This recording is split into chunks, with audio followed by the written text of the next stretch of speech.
Amen. Praise the Lord. Amen. To God be the glory. To God be all the glory. Hallelujah, Jesus. Hallelujah, Jesus. Hallelujah, Jesus. Hallelujah, Jesus. Hallelujah, hallelujah, hallelujah.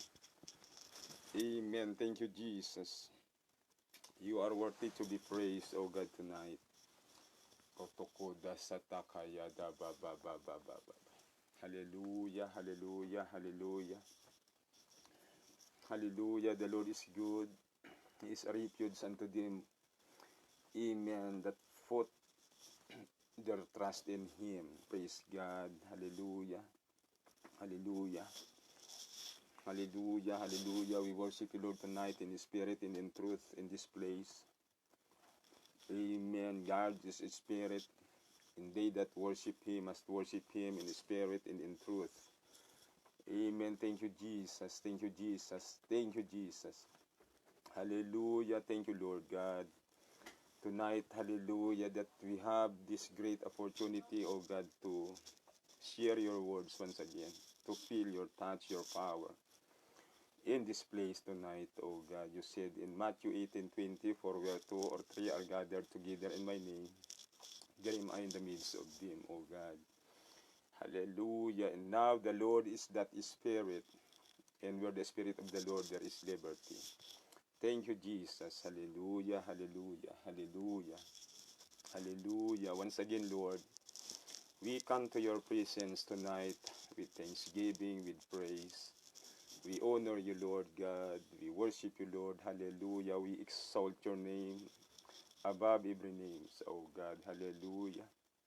Forgive us from our sins we commit before you, Lord. In thought, in words, and in deeds, oh God. Cover us with your precious blood, with your power.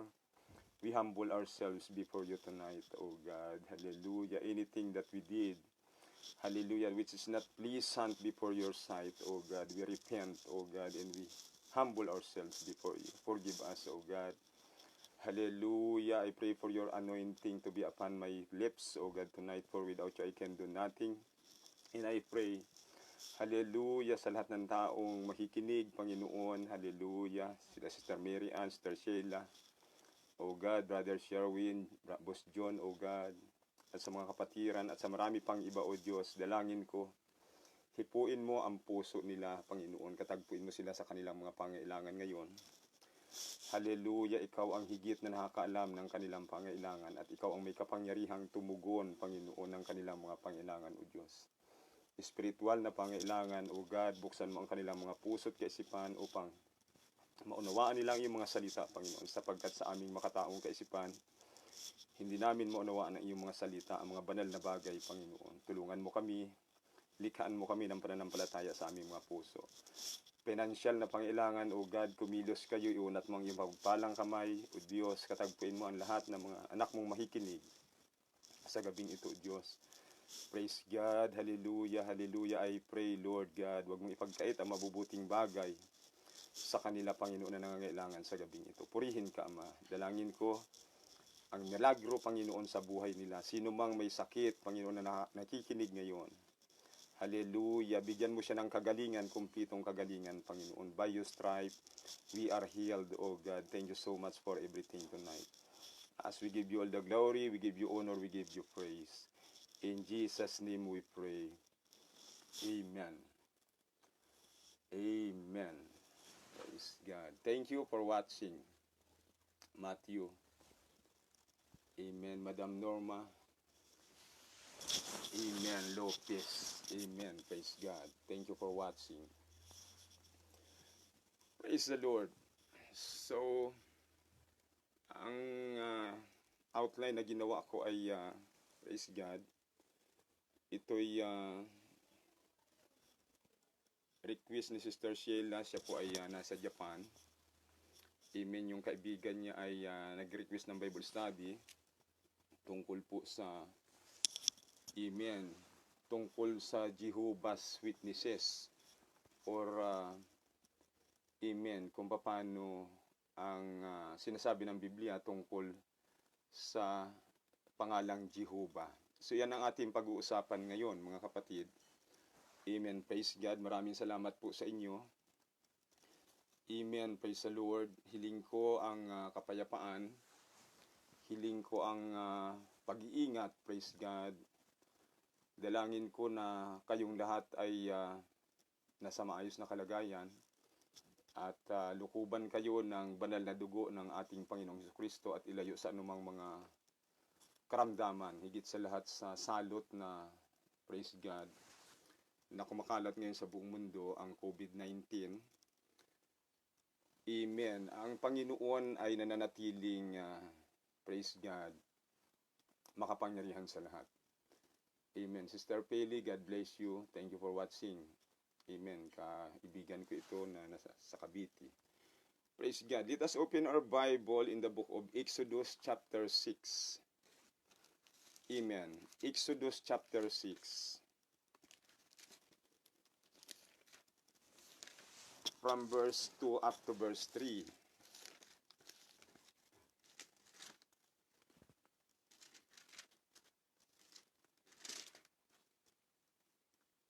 Exodus chapter 6 from verse 2. And God spake. Amen. Sister Sheila, God bless you. Amen. Praise God. Thank you for watching. Amen. Praise God. And God spake unto Moses and said unto him, I am the Lord. So ini-introduce ng Panginoon kay Moses ang kanyang sarili. Sabi niya, ako ang Panginoon, and I appeared unto Abraham, unto Isaac, and unto Jacob by the name of God Almighty. But by my name, Jehovah, was I not known unto them. Amen. So, inintroduce ng Panginoon ang kanyang sarili kay Moses sa verse 2. Ako ang Panginoon, sabi niya, at ako'y nagpakita rin kay Abraham, kay Isaac at kay Jacob sa pangalang Diyos na makapangyarihan sa lahat. But by my name, Jehovah, pero sa pangalan kong Jehovah, hindi ako nagpakilala sa kanila. Amen. Praise God. John chapter 8 verse 56. John chapter 8.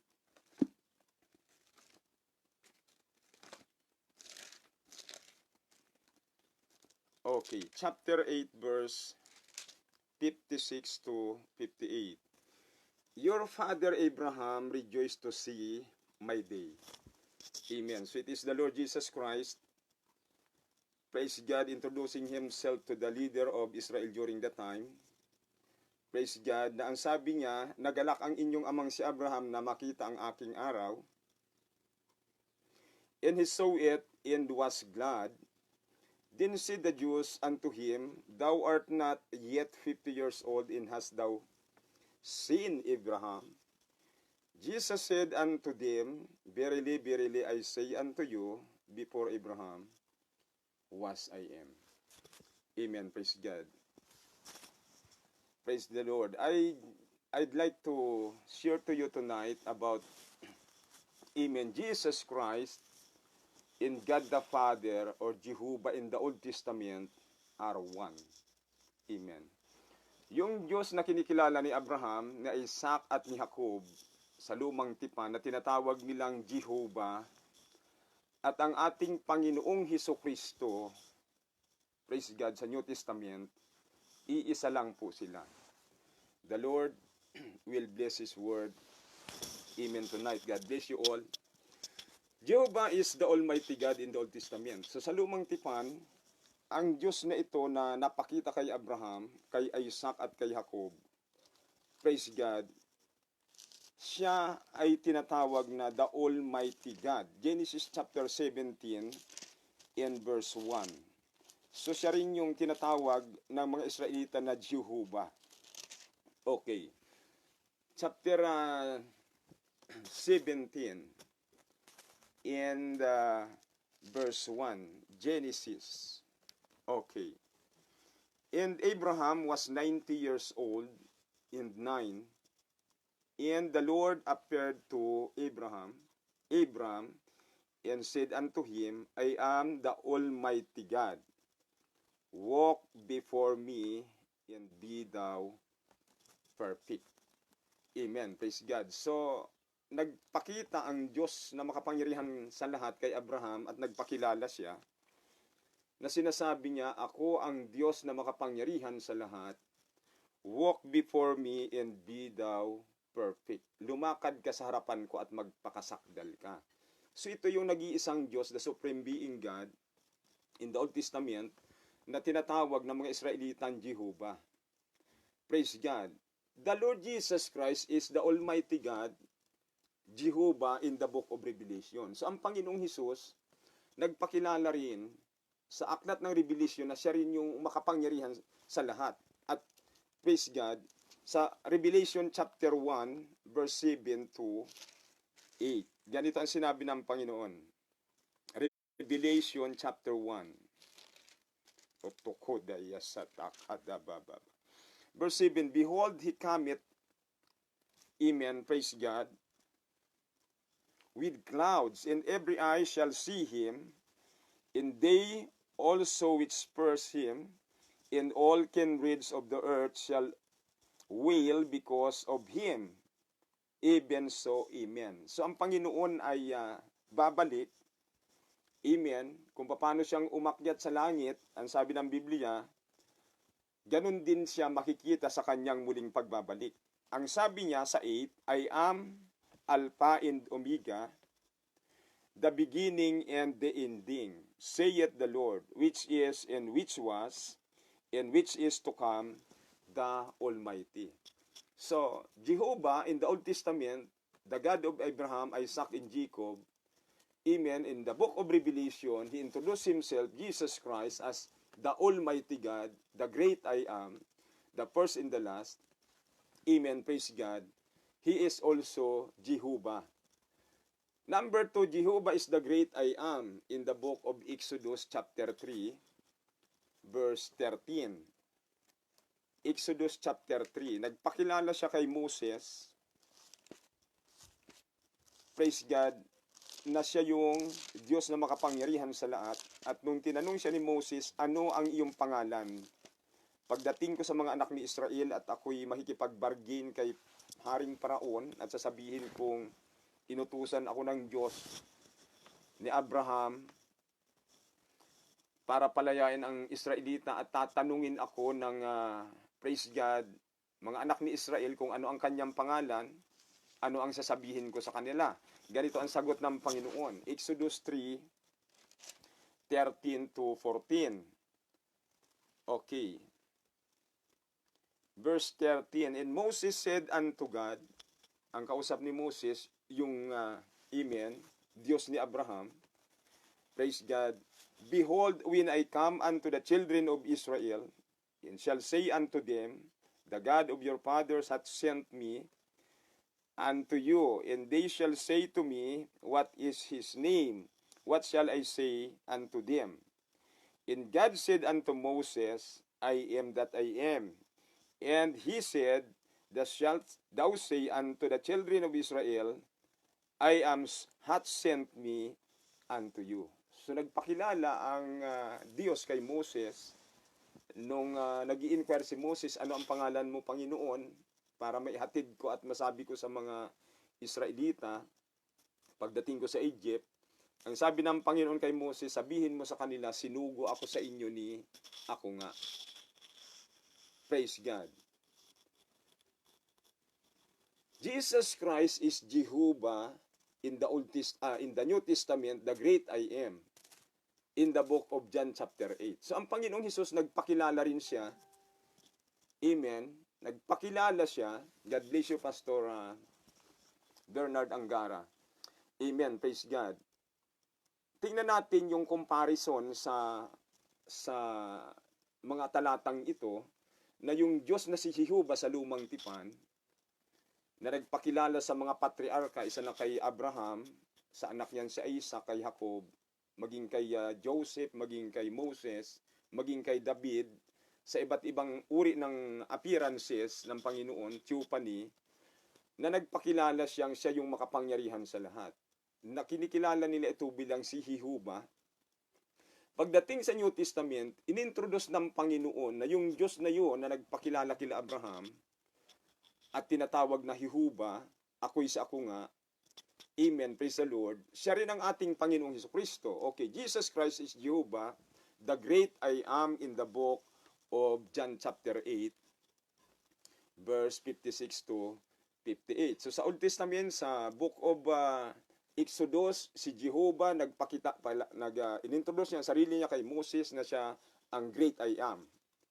I am that I am. Tingnan natin dito sa John chapter 8, balikan natin kung ano ang sinabi ng Panginoon doon sa mga taong nag-i-inquire, amen, nagtatanong kung sino siya. Okay, chapter 8 verse 56. Your father Abraham rejoiced to see my day. So, praise God, ang kausap ng Panginoon yung mga leader, guro ng relihiyon sa Israel noong mga panahon na yon, na nagpupumilit na alamin kung siya nga ang Misaya.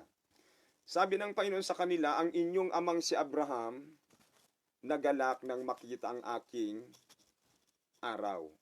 And he saw it and was glad. Nakita niya ito at siya'y natuwa. Then said the Jews unto him, Thou art not yet 50 years old, and hast thou seen Abraham? So ang mga taong ito, praise God, nakatingin sa physical na kalagayan ng Panginoon. Pero ang ipinakikilala ng Panginoon yung Diyos na nakatira sa Kanya. Amen. Na sinasabi doon sa Exodus, na ako'y nagpakita sa inyong magulang, kay Abraham, kay Isaac, kay Jacob, sa pangalang Diyos na makapangyarihan sa lahat. At sa pangalang Jehovah, hindi ako nagpakilala sa kanila.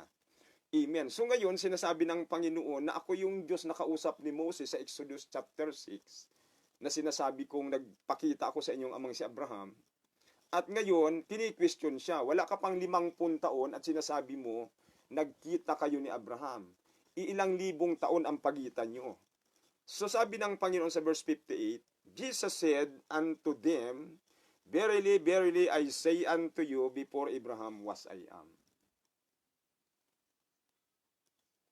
So ang sabi ng Panginoon sa kanila, katotohanan, katotohanan sinasabi ko sa inyo, bago ipinanganak, bago isinilang ang kinikilala niyong si Abraham, na inyong ama na si Abraham, ako'y si ako nga.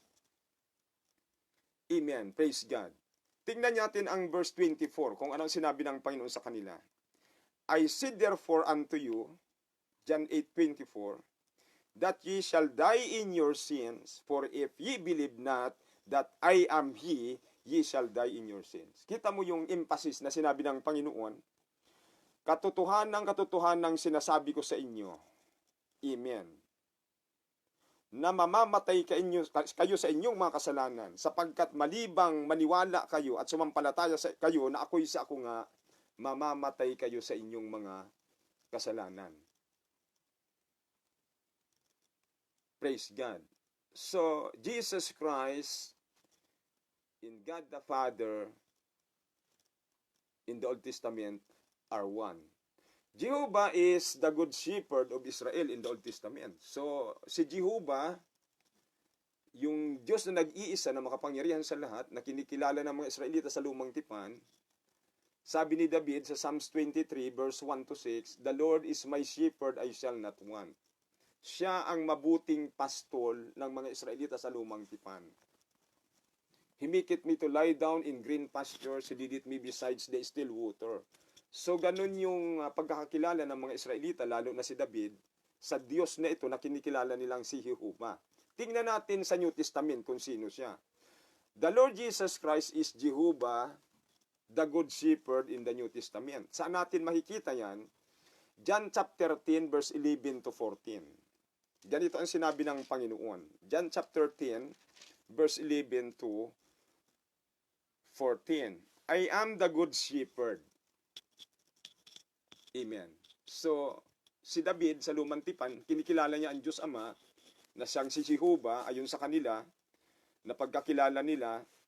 At ito ngayon ang Panginoon, sinasabi niya dito sa mga Israelita, John chapter 10 verse 11, I am the good shepherd.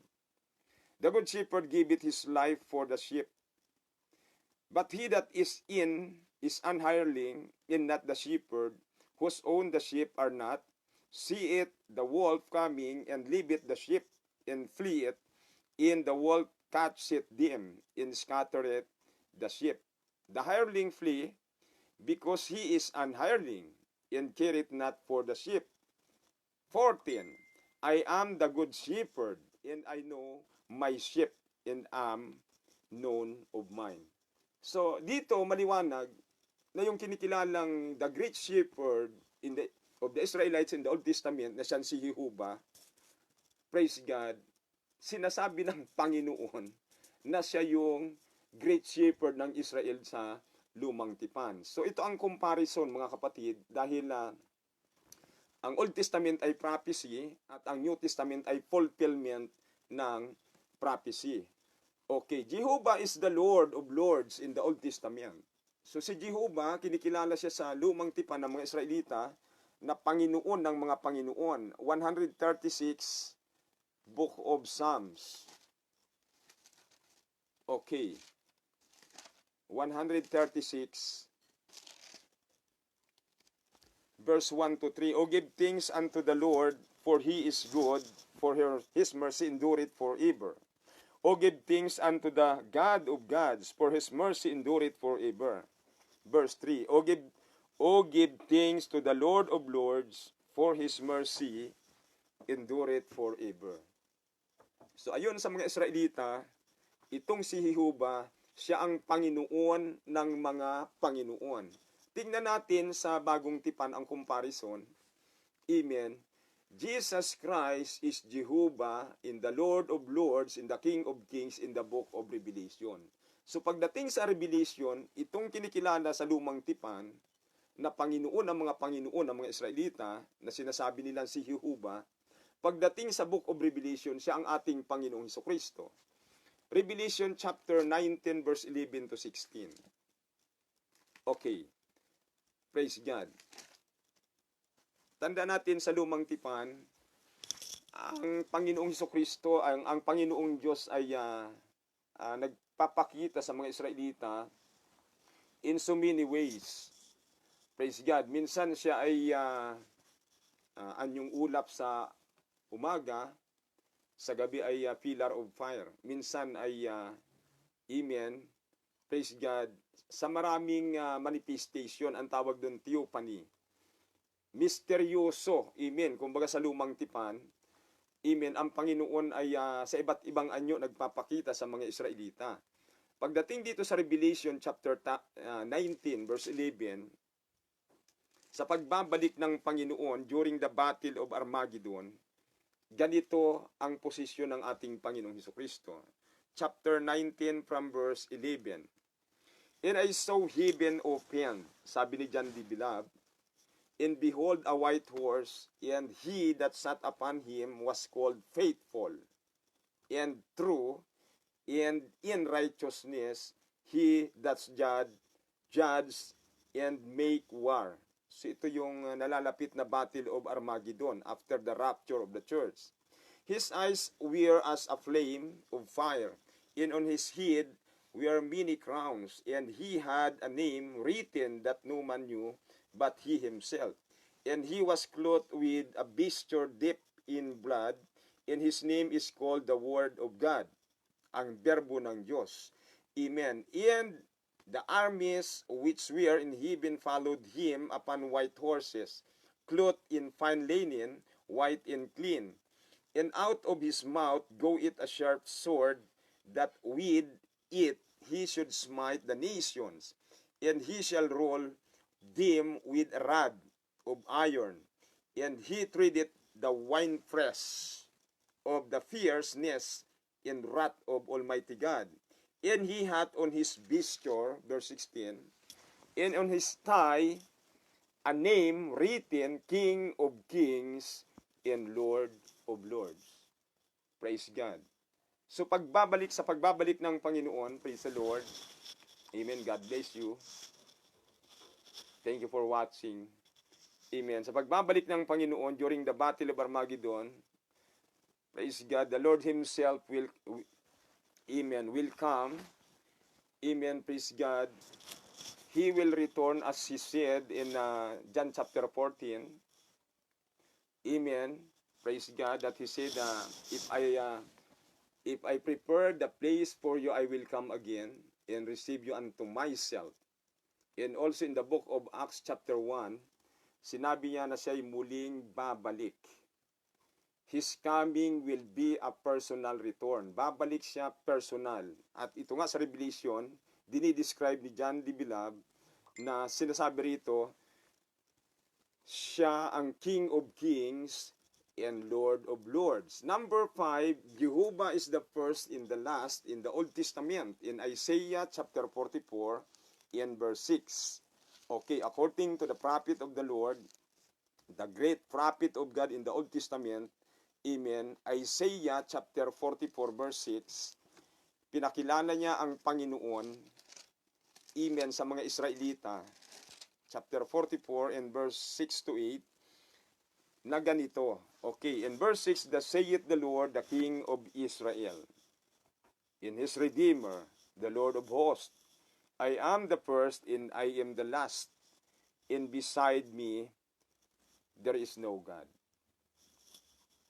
And who, as I, shall call and shall declare it, and set it in order for me, since I appointed the ancient people in the things that are coming, and shall come, let them show unto them." Verse 8, "Fear ye not, neither be afraid. Have not I told thee from the time, and have declared it? Ye are even my witnesses. Is there a God beside me? Yea, there is no God, I know not any." So in the Old Testament, the prophet of God, even Isaiah, especially in this verse, 44 verse 6 to 8, praise God, Jehovah is the first and the last according to Isaiah. God, He is the first and the last. But Jesus Christ is Jehovah in the New Testament. He is also the first in the last. Revelation chapter 22 verse 10 to 13. Amen. Yung Diyos na yun na ipinakilala ni Isaiah sa Lumang Tipan, na sinasabi niya na walang ibang Diyos maliban sa akin, ako ang una at ako rin ang huli, maliban sa akin walang ibang Diyos. Pagdating sa Revelation, ipinakilala ang Panginoong Hesus na sa yung Diyos na yun na ipinakikilala ni Isaiah sa Lumang Tipan. Amen. Revelation 22 from verse 10 to 13. Okay, "And he saith unto me, seal not the sayings of the prophecy of this book, for the time is at hand. He that is unjust, let him be unjust still. And he which is filthy, let him be filthy still. And he that is righteous, let him be righteous still. And he that is holy, let him be holy still. And behold, I come quickly, and my reward is with me, to give every man according as his work shall be." Amen. "I am Alpha and Omega." Amen. "The beginning and the end, the first and the last." So, pag tinignan mo ang comparison, mga kapatid, amen, Sister Mary Ann, pag tinignan mo ang comparison, yung Diyos sa Lumang Tipan na ipinakikilala nila Abraham, ni Isaac, ni Jacob, ni Moses, ni David, na tinatawag nila sa kanilang panahon na Jehovah, pagdating sa New Testament, maliwanag na ang Panginoong Hesukristo, siya yung Diyos na kausap ni Abraham, ni Isaac, ni Jacob sa Lumang Tipan, at ini-introduce niya ang sarili niya na siya yung nagpakilala kay Abraham, kay Isaac at kay Jacob. Amen. Pag tinignan mo ang comparison sa Lumang Tipan ng mga talata at sa New Testament, si Kristo, ang Panginoong Hesus, siya yung Jehovah na kausap ni Abraham, kausap ni Isaac, kausap ni Jacob sa Lumang Tipan. Jehovah is the only one Savior in the Old Testament. Sa Lumang Tipan, mayroon lang iisang tagapagligtas, ang Diyos na makapangyarihan sa lahat, na lumikha ng langit at lupa, praise God, na kinikilala ng mga Israelitang siya si Jehovah.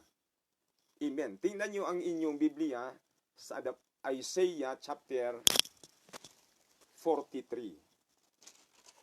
Amen. This is the account of the prophet of God, Isaiah chapter 43. from verse 10. Ye are my witnesses, saith the Lord. Okay. So sabi ng propeta, kayong mga Israelita, kayong bansang Israel na inilabas mula sa bahay ng pagkaalipin, sa ilalim ng pamumuno ni Paraon sa Ehipto, sabi ng Panginoon, kayo ang aking saksi, kayo ang aking mga witness, at kayo ang aking mga lingkod. Whom I have chosen, na aking pinili, that ye may know and believe me, and understand that I am He. At kayo'y upang maniwala at sumampalataya, at inyong maunawaan na ako nga. Before me there was no God form, neither shall there be after me. Alam nyo yan, sabi ng Panginoong Diyos, sabi ni Jehovah sa mga Israelita, sabi ng Diyos na makapangyarihan sa lahat, na walang naunang Diyos na inanyo na nauna sa akin o magkakaroon man pagkatapos ko. 11. Even I am the Lord, and beside me there is no God. So yan ang pagkakilala ng mga Israelita, praise God, sa Diyos ng Israel, dito sa account ni Isaiah 43 verse 10 to 11, na itong si Jehovah is the only one Savior. Walang ibang tagapagligtas maliban sa Kanya. Tingnan nyo pa ang Isaiah 45 verse 21 to 23. Isaiah 45 verse 21. Tell ye and bring them near ye. Let them take counsel together. Who hath declared this from ancient time? Who hath told it from the time? Have not I the Lord? Sabi ng Panginoon, hindi ba ako ang nagpakilala sa inyo nung mga lumang panahon pa? Sabi ng Panginoon, and there is no God else beside me. At wala talagang ibang Diyos maliban sa akin. Amen. A just God, isang Diyos na matuwid, and Savior, there is none beside me. Isang Diyos na matuwid at tagapagligtas, walang iba maliban sa akin. Look unto me and be ye saved, all the ends of the earth. For I am God, and there is none else. Amen. Praise God. So sabi ng Panginoon, sa lumang tipan, wala talagang ibang Diyos maliban sa akin. Praise God. Ayon sa account ni Isaiah. At ang sabi niya pa, tumingin kayo sa akin at maligtas kayo. At ang lahat ng tao sa hangganan ng lupa. For I am God. Ako ang Diyos, and there is none else. So walang ibang tagapagligtas maliban sa Kanya. Tingnan natin sa New Testament kung sino ang nag-iisang tagapagligtas na ito, nakausap ni Prophet Isaiah. Jesus Christ is Jehovah, the only one Savior in the New Testament. Titus 2:13. Sundan niyo po ako kung meron kayong ballpen, meron kayong lapis at notebook, pwede niyong i-take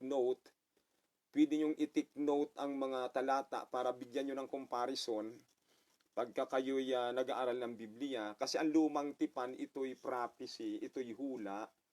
Ang fulfillment nito ay nasa New Testament.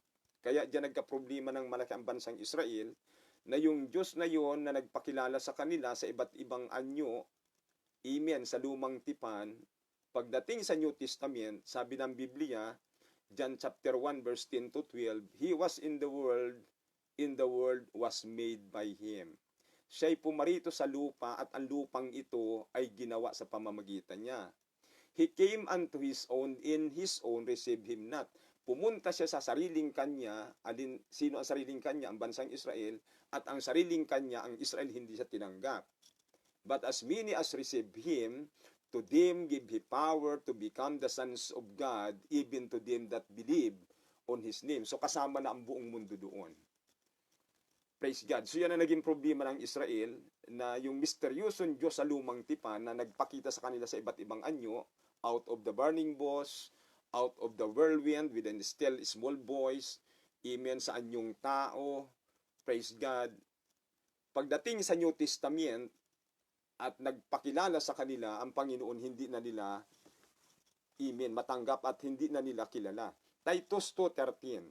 So sa Isaiah, sabi ng Diyos ni Jehovah, wala talagang ibang Diyos na tagapagligtas maliban sa akin, wala nang iba.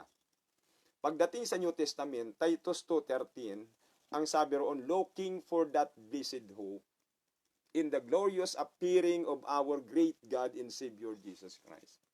Hintayin ninyo yaong dakilang pag-asa, mapalad na pag-asa, at ang pagpapakita ng ating dakilang Diyos na tagapagligtas, amen, looking for that blessed hope in the glorious appearing of our great God and Savior Jesus Christ. So pagdating sa New Testament, amen, praise the Lord, walang ibang tagapagligtas maliban kay Hesukristo. Titus chapter 2 verse 13. Siya ang ating dakilang Diyos at tagapagligtas, na ang kanyang pangalan ay Jesus Christ. Acts 4:12.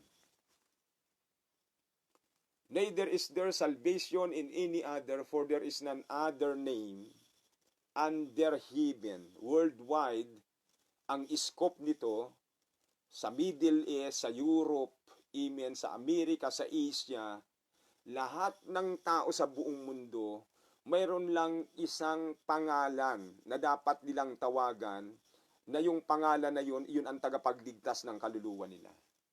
Acts 4:12. For there is none other name under heaven given among men whereby we must be saved. Walang ibang pangalan sa silong ng langit na ibinigay sa mga tao na sukat nating ikaligtas, kundi ang pangalang Hesukristo.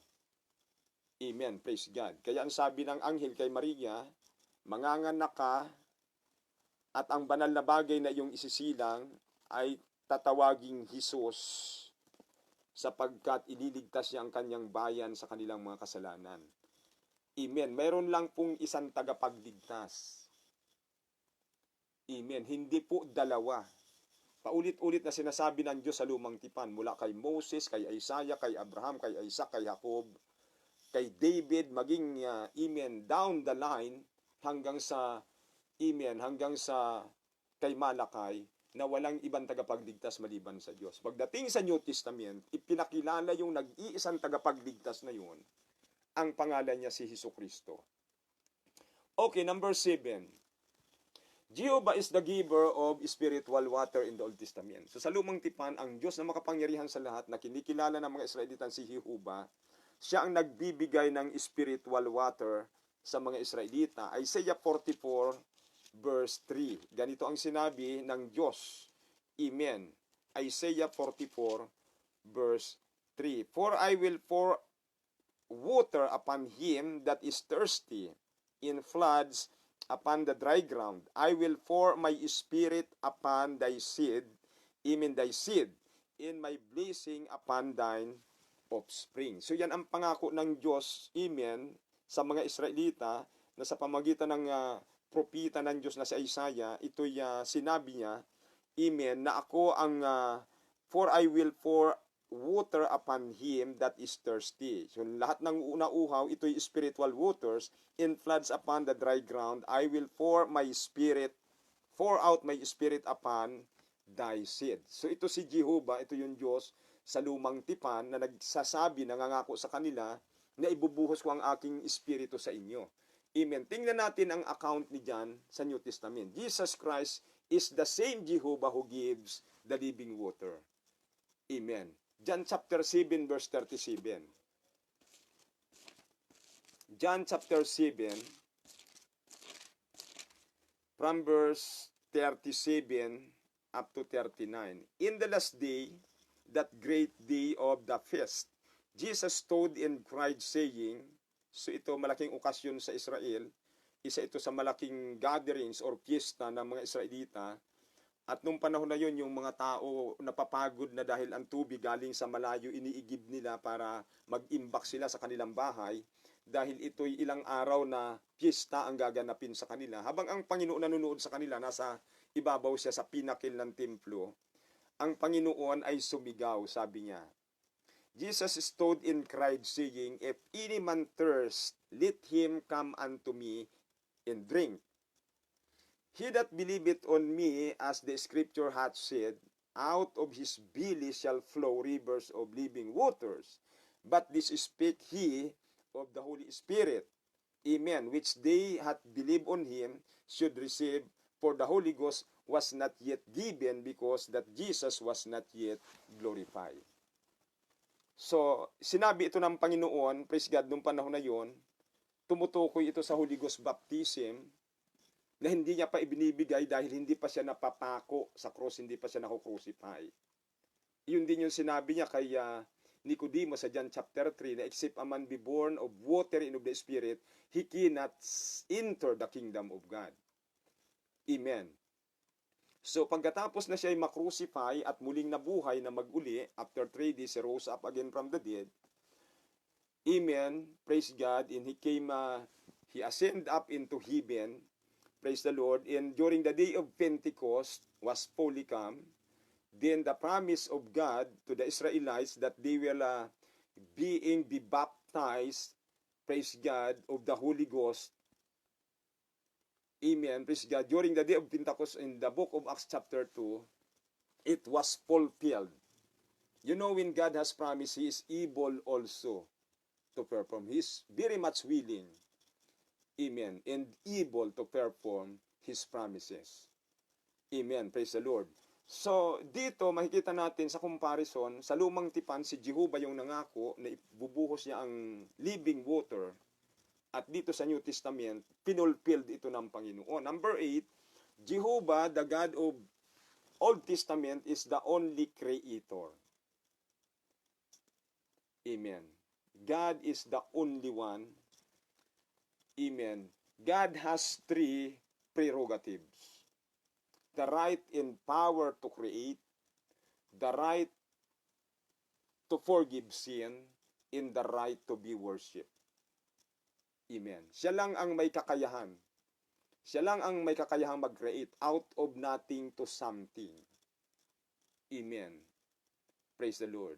He created all things according to His. Amen. Logos, powerful word. Amen. When He said there, let there be light, and there was light. Amen. Out of nothing to something. That is the great prerogative of God. Amen. The right and power to create, the right to forgive sin, and the right to be worshipped. Siya lang ang dapat may kapangyarihan magpatawad ng ating mga kasalanan. Dahil siya ay walang kasalanan. Siya lang ang may kapangyarihan at karapat-dapat tumanggap ng pagsamba. Amen. Although maraming tao ngayon ang sumasamba kay Satanas, may nakita akong building, amen, sa Amerika na may nakatatak na 666. At doon nila kinikreate yung biochips na itatatak sa katawan ng tao sa panahon ng tribulation period. Amen. Praise God.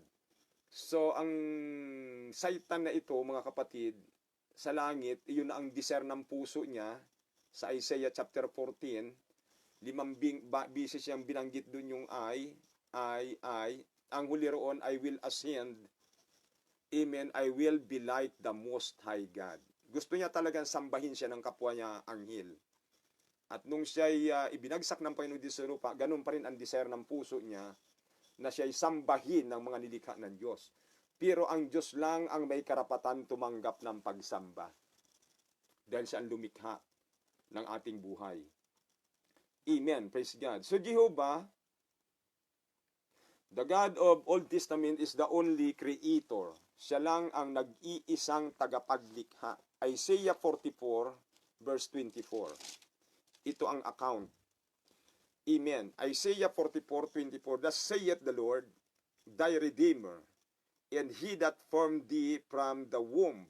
I am the Lord that maketh all things, that stretcheth forth the heavens alone, that spreadeth abroad the earth by myself. So sabi ng Panginoon sa mga Israelita, ganito ang sinabi ng Panginoon ng inyong manunubos, na nag-anyo sa inyo mula sa bahay bata ng inyong mga magulang. Ako ang Panginoon na gumagawa ng lahat ng bagay na ito, na naglatag na mag-isa ng langit at nagladlad na mag-isa ng lupa. Praise God. So siya lang ang nag-iisang tagapaglikha. Wala nang iba. Isaiah 45 verse 8. Verse 8. Drop down, ye heavens from above, and let the skies pour down righteousness. Let the earth open, and let them bring forth salvation, and let righteousness spring up together. I, the Lord, have created it. Amen. So lahat ng yan, sabi ng Panginoon, akong Panginoon ang lumikha, amen, ng mga bagay na yan. Tingnan nyo sa New Testament kung sino itong Diyos na ito na ipinapakilala ni Isaiah. Amen. In the New Testament, Jesus Christ is the same Jehovah, the creator of everything. Amen. John chapter 1 verse 3. Tingnan mo ang sinabi ng apostolis ng Panginoon na si Juan. John chapter 1 and verse 3.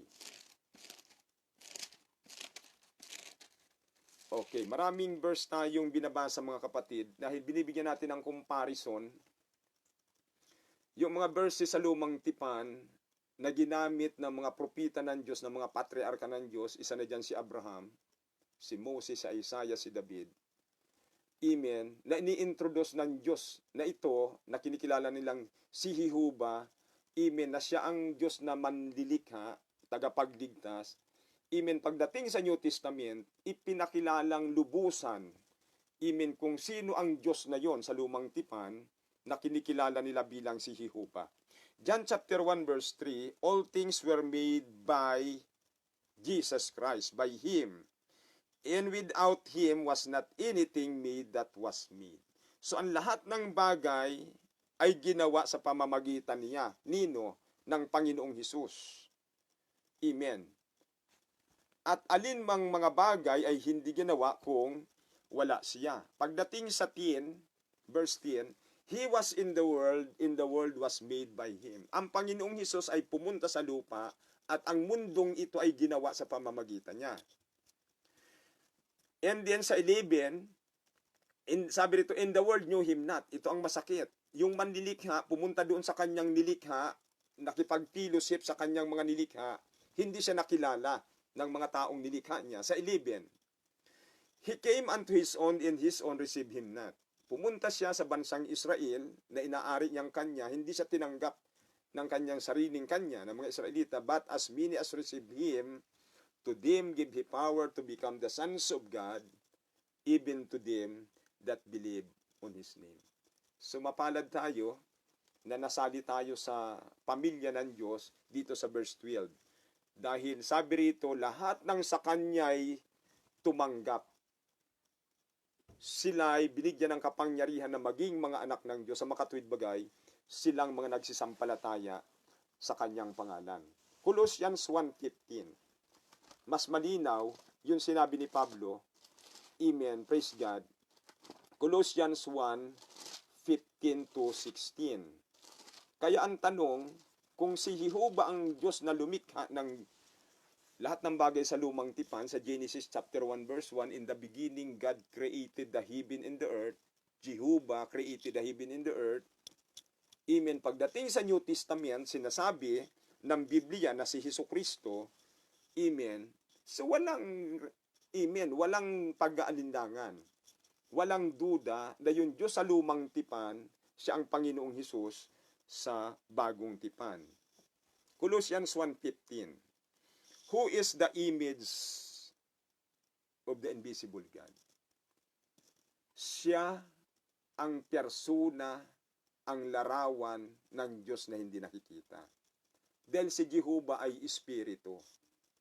Hindi nakikita ng ating mga mata, but the Bible has a promise for us that when He shall appear, we shall be like Him as we see Him as He is.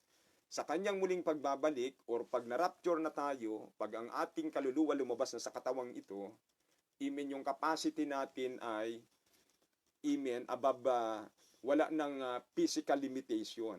At ang sabi ng Biblia, makikita natin siya ng mukhaan. So dito sa Colossians 1:15, who is the image of the invisible God? Si Kristo ang persona, ang larawan ng Diyos na hindi nakikita, the firstborn of every creature. Yung salitang firstborn dito, from the Greek word, the original root word, Amen. Ang meaning po ay origin of everything. Sa Kanya nag-originate lahat ng bagay. Verse 16, for by Jesus Christ, were all things created. Amen. That are in heaven and that are in earth, visible and invisible, whether they be thrones or dominions or principalities or powers, all things were created by Him and for Him. So sabi dito ni Pablo, for by Him were all things created. Amen.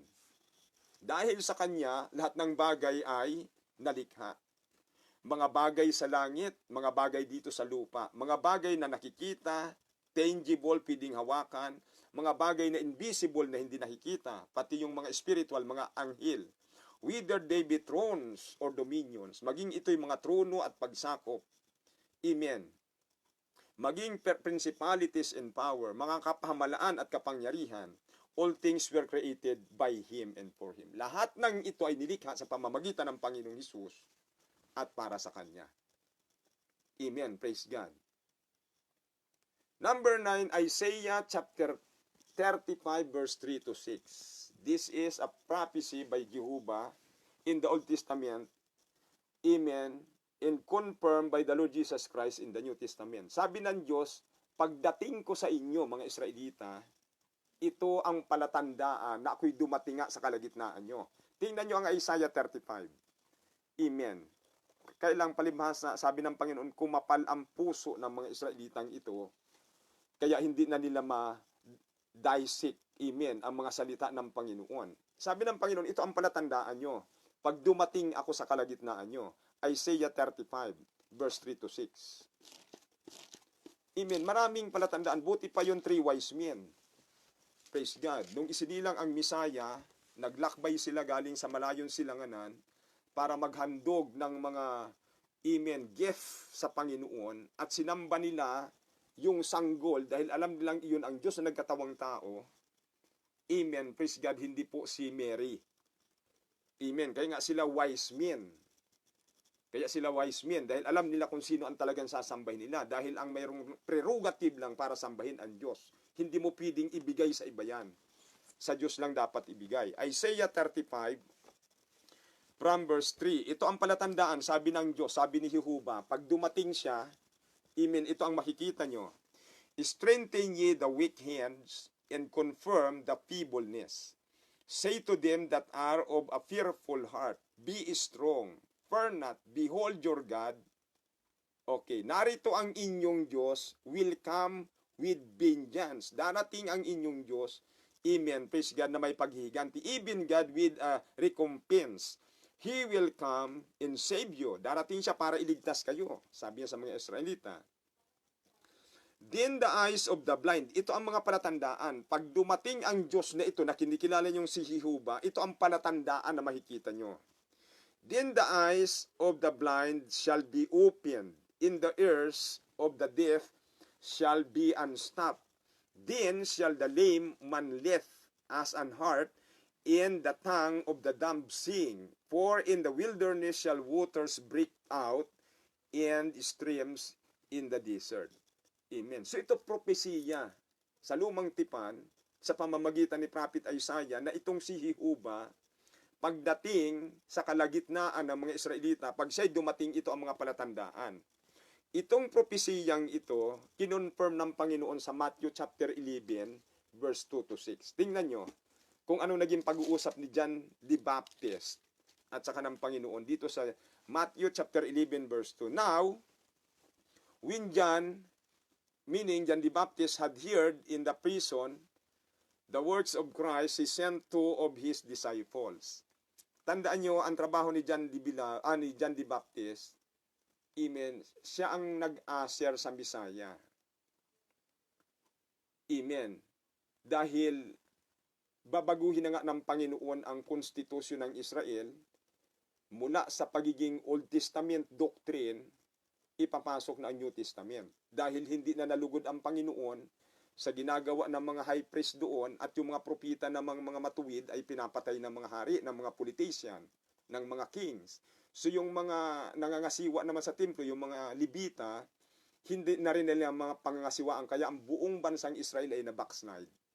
So sabi ng Panginoon, maggagawa ako ng bagong tipan, na hindi ko na isusulat sa bato ang aking salita, kundi sa puso na nila. At yung puso nilang bato na matigas, gagawin kong pusong laman.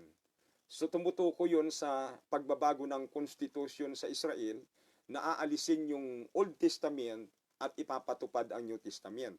At ito ngang si John the Baptist, ang trabaho nito, amen, siya yung mag-i-introduce sa Misaya, sa Panginoon, praise God, para ituro ang doctrine ng New Testament. Mahirap ito dahil ang kalaban dito ni John the Baptist, yung buong pwersa ng Israel, yung gobyerno, at saka yung mga relihiyon.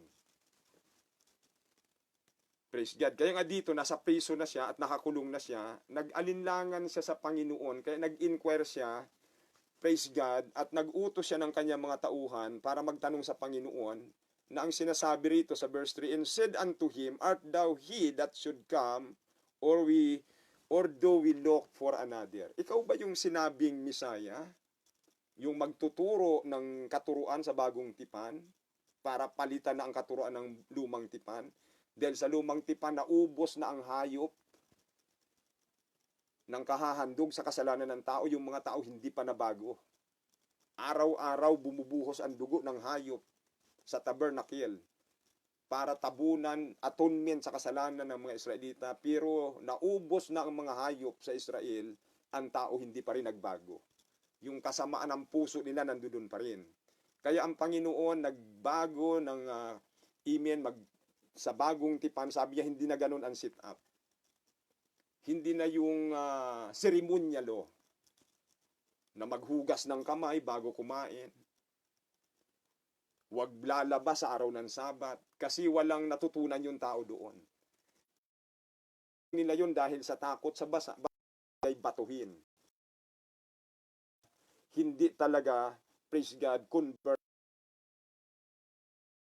Jesus answered and said unto them, go and show John again those things which ye do hear and see. Sabi niya, hindi sinabi ng Panginoon na ako nga yung iniintay mo. Ang sabi niya doon sa tao ni Juan, bumalik kayo kay Juan at sabihin niyo sa kanya lahat ng bagay na inyong narinig at inyong nakita. Verse 5, the blind received their sight. Ito yung sinabi ni Jehovah kay Isaiah sa Isaiah 35, na pagdating ng tagapagligtas nyo, ito ang palatandaan na makikita nyo. In the lame walk, the lepers are cleansed. In the deaf hear, the dead are raised up. In the poor have the gospel preached to them. And blessed is he whosoever shall not be offended in me. So sapat yun kay John the Baptist. Hindi na siya nag-usisa. Sapat sa kanya yon kasi alam niya ang propesiya na pagdating ng tagapagligtas, pag ang Diyos nagkatawang tao, pag si Jehovah dumating sa kalagitnaan ng mga Israelita, ito yung palatandaan. Kaya pagkatapos noon, inialay ni John the Baptist ang kanyang ulo dahil tapos na ang kanyang ministry at papasok na ang New Testament dispensation. The God in the Old Testament revealed, show himself to his people Israel in a mysterious ways, in many ways. Sometimes he became a pillar of cloud by day and pillar of fire by night. Sometimes he in a still small voice out of the whirlwind. Sa panahon ni Job, ang Panginoon nagsalita kay Job sa ipo-ipo at yung tinig na maliit ng Panginoon narinig ni Job. Ganon din kay Prophet Elijah. Nung siya tumatakas sa masamang reyna na si Jezebel at pumunta siya sa Valley of Berit, amen, ayaw niyang magpakita doon sa sa Israel, at sabi ng Panginoon ay bumaba ka dahil mayroon pa akong mga itinalagang mga tao roon na hindi lumuhod kay Baal. So nagtatago si Elijah at ang Panginoon may dumaang ipo-ipo at out of the whirlwind there was an still small voice. Nandoon ang tinig ng Panginoon. So sa lumang tipan, maraming misteryo na ipinakita ang Diyos sa mga Israelita. All of that Amen, manifestation are theophany of God or temporary manifestation. Ang tawag diyan, amen, ay theophany of God. Temporary manifestation sa iba't ibang anyo. Amen. Prophecy happened during Old Testament that took place in New Testament. So lahat ng propesiyang yan sa lumang tipan, amen, nagkaroon ng katuparan sa bagong tipan. And when all the prophecies in Old Testament was fulfilled, the mystery of the Godhead in the Old Testament was abolished in the New Testament. So yung mga misteryosong paggalaw ng Panginoon, nung mga panahon na yun, praise God, na kinilala siyang si Jehovah, kinilala siyang ako'y si ako nga, kinilala siyang si El Shaddai, salitang El Shaddai sa Hebrew word, na ang ibig sabihin sa English ay the Almighty God, makapangyarihan sa lahat. Pagdating sa New Testament, inabulis ng Diyos, amen, yung lahat ng mystery ng Godhead. Amen. Tingnan nyo ang, praise God, Romans chapter 1. Amen. Wala na pong misteryo pagdating sa New Testament. Nagpakilala siyang malinaw. Romans chapter 1 from verse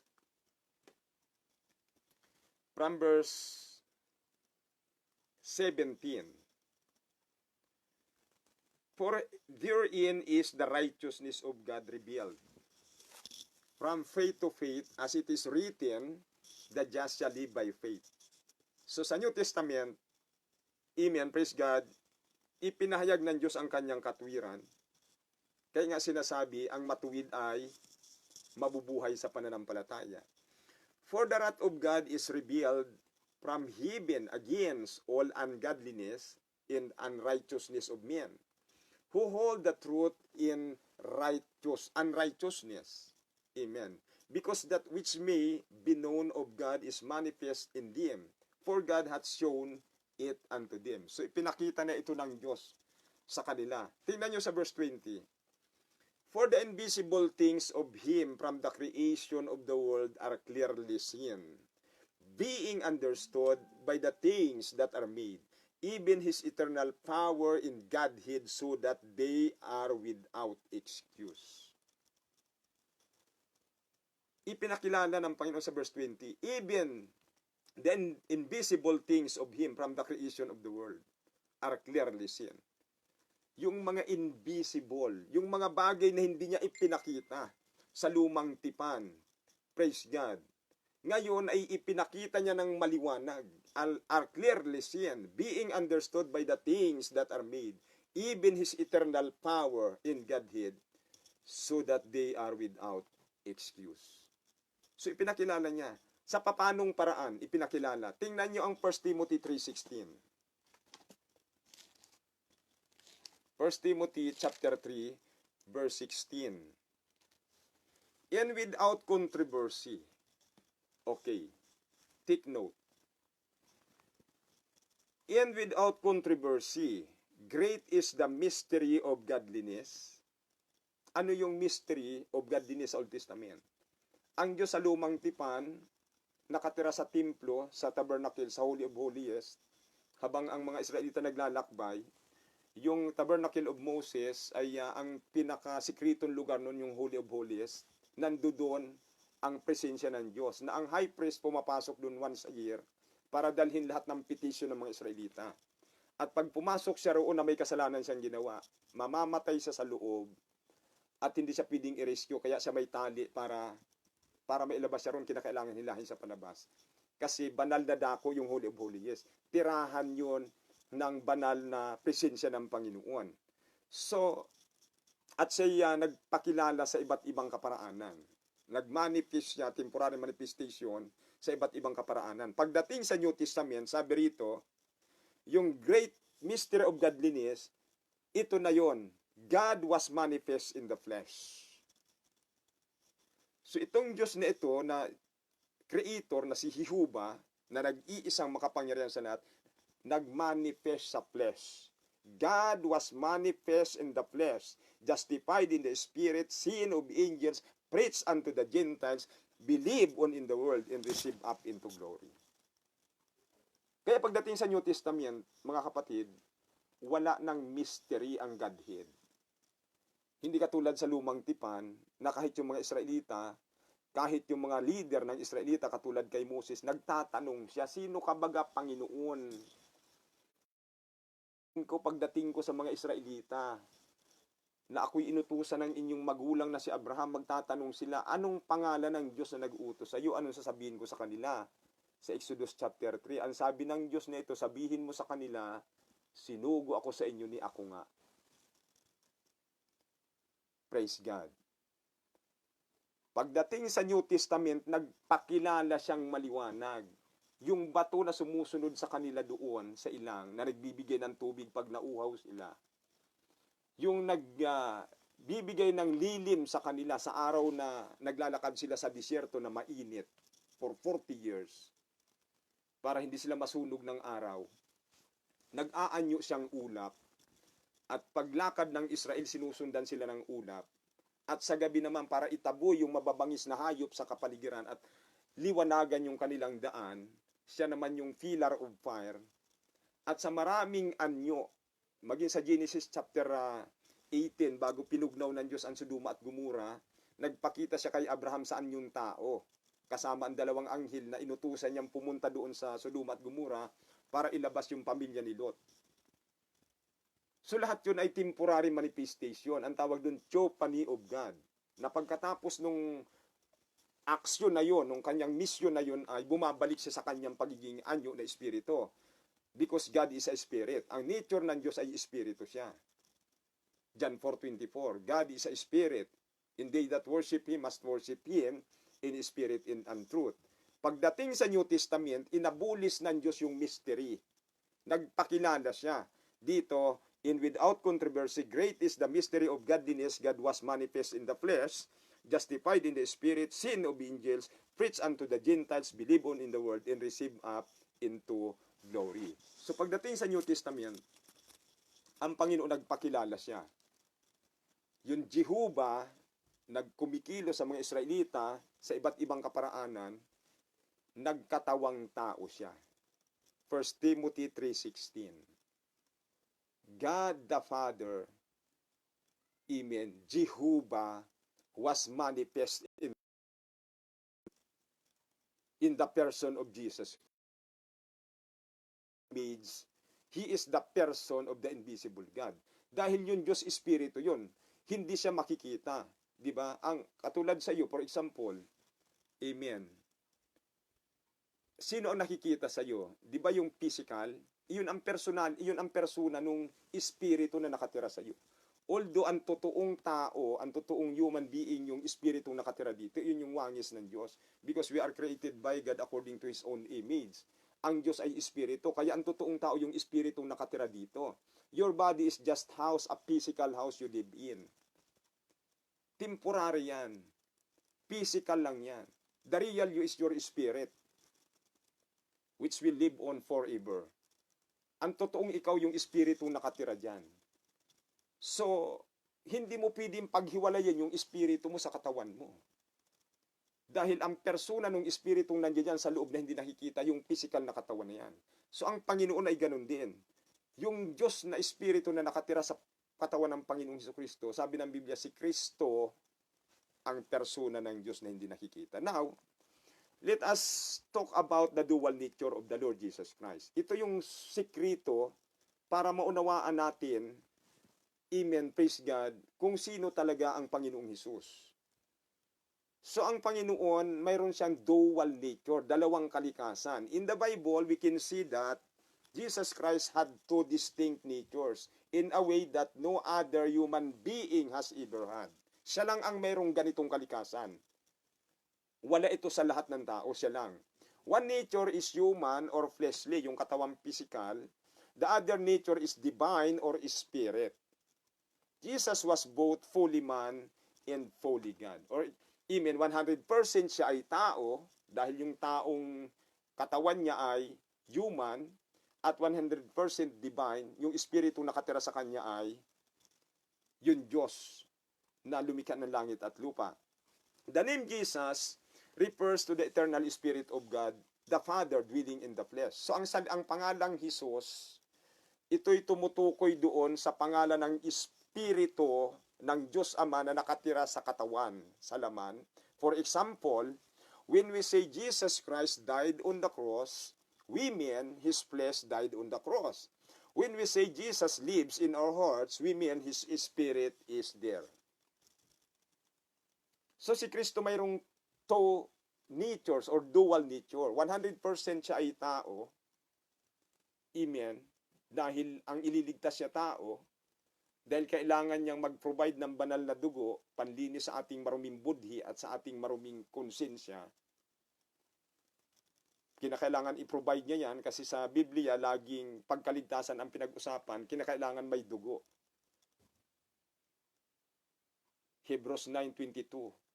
Without shedding of blood, there is no remission of sin. So dugo talaga ang pangtabon, panglinis ng ating maruming kaluluwa at maruming budhi sa ating kasalanan. So ang Diyos ay Espiritu, wala siyang dugo. Kaya para makapag-provide siya ng dugo, kinakailangan magkatawang tao siya. For without shedding of blood, there is no remission of sin. Tingnan nyo, dalawang kalikasan, dalawang uri ng Espiritu ang nasa Panginoon. Luke chapter 23:46. Ito yung Misaya, ito yung pantubos. Ito yung inihandog, ito yung the Lamb of God who take it away the sin of the world, na maglilinis, mag-aalis ng maruming kasalanan ng mundo. Luke 23:46. Sundan nyo po ako kung may Biblia kayo. Luke chapter 23 in verse 46. Ang sabi rito, and when Jesus had cried with a loud voice, He said, Father, into thy hands I command my spirit. Tingnan yung mabuti yung salitang espiritu dyan, human spirit, katulad sa ating espiritu, na nalulungkot, nasasaktan, nauuhaw, nagugutom, amen, emotionally, amen. So yung espiritong i-give up niya dito, human spirit katulad sa ating espiritu. And having said thus, He gave up the ghost. So ito yung ini-offer, ito yung isinacrifice para sa kasalanan ng mundo na sinasabi roon sa Isaiah 53 na by His stripe we are healed. Amen. Na talagang yung sinabi niya rin doon sa Luke 24 na sinasabi niya ganyan ang pagkasulat na kinakailangan ang Kristo ay maghirap. Praise God. Tingnan niyo ang Philippians 1:21. Ito yung espiritu na ng Panginoong Hesukristo, Philippians 1:21, na nagpapabago, may kapangyarihan magbago sa ating puso. For I know that this shall turn to my salvation through your prayer. Excuse me. In the supply of the Spirit of Jesus Christ. Tingnan nyo yung tinukoy dyan na Spirit. Capital letter. Ibig sabihin, ito yung Espiritu ng Diyos. Ito yung nandoon sa Genesis 1:1, in the beginning God created the heaven and earth, and the earth was without form and void, and the darkness was upon the face of the deep, in the Spirit of God move upon the face of the water. Yung Espiritu ng Diyos na yon, ito yon. Ito yung dual, ito yung divine nature ng Panginoon. Na sinasabi rito, for I know that this shall turn to my salvation through your prayer in the supply of the Spirit of the Lord Jesus Christ. So makikita mo, ang Panginoon mayroon siyang dalawang kalikasan. 100% divine, praise God, and 100% human. Paano siya naging human? Anak ba siya ni Mary? May bahagi ba yung physical na katawan ni Mary at saka ni Joseph? Hindi po. Ginamit lang ng Panginoon yung katawan ni Mary para, amen, isilang yung Misaya. Pag tiningnan mo ang Hebrews chapter 10 verse 5, i-prepare ng Diyos yung katawan na yun para padaanin lang sa sinapupunan ni Mary, sa isang malinis na babaeng birhin. Okay. Hindi siya binhi ni Mary at saka ni Joseph. At doon nga sisilid ang Espiritu para mag-provide ng banal na dugo na panlinis ng ating maruming kasalanan. Hebrews chapter 10 verse 5. Wherefore when he cometh into the world, he saith, sacrifice and offering thou wouldest not, but a body hast thou prepared me.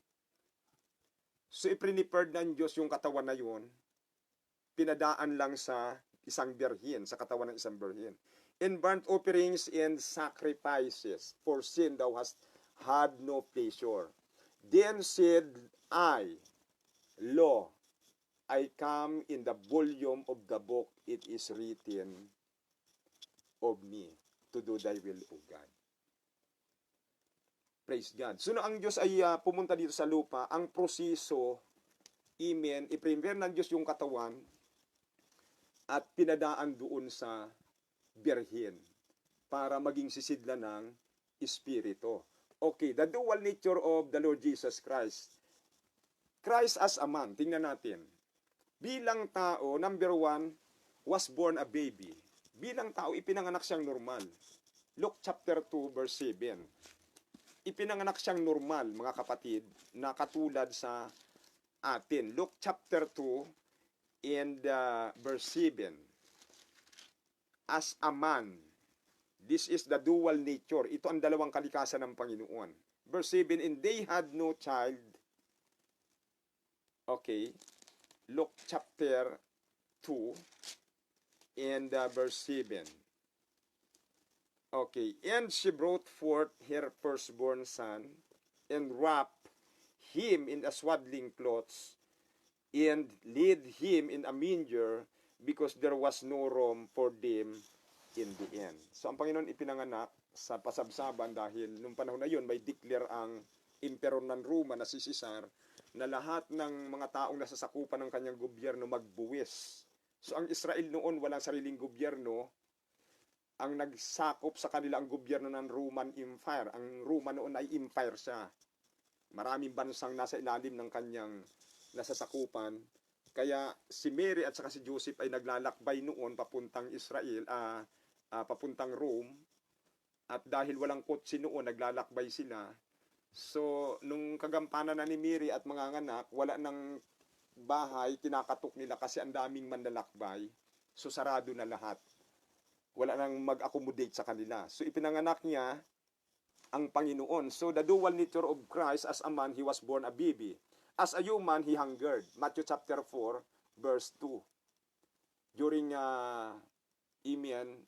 his earthly ministry, chapter 4, verse 2, in that moment, the Lord Jesus Christ was fasted for 40 days and 40 nights. During that time, he was hungered. Nagutom siya. Sleep in a storm. Natulog siya, nakatulad sa tao. Doon sa Mark chapter 4, verse 38. Samantalang ang 12 disciples ay natatakot dahil sa maraming, sa malalakas na alon, malakas na hangin. Ang Panginoon natutulog siya. Then he prayed as a man.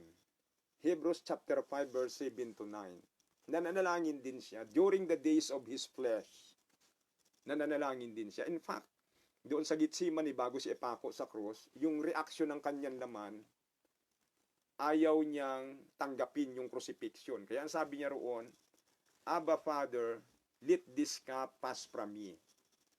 Nevertheless, not my will, but thy will be done. So yung kalooban ng kanyang laman, ayaw niyang tanggapin yung bautismong igagawad sa kanya, yung crucifixion. Kasi yun lang ang tanging paraan para ma-provide yung banal na dugo na panlinis sa maruming budhi at kaluluwa sa kasalanan ng buong mundo.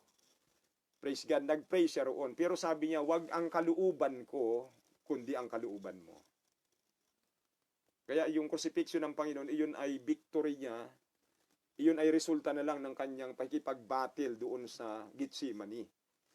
Amen. Kaya nung nasa crucifixion na siya ay kalmado na siya, na ipag-pray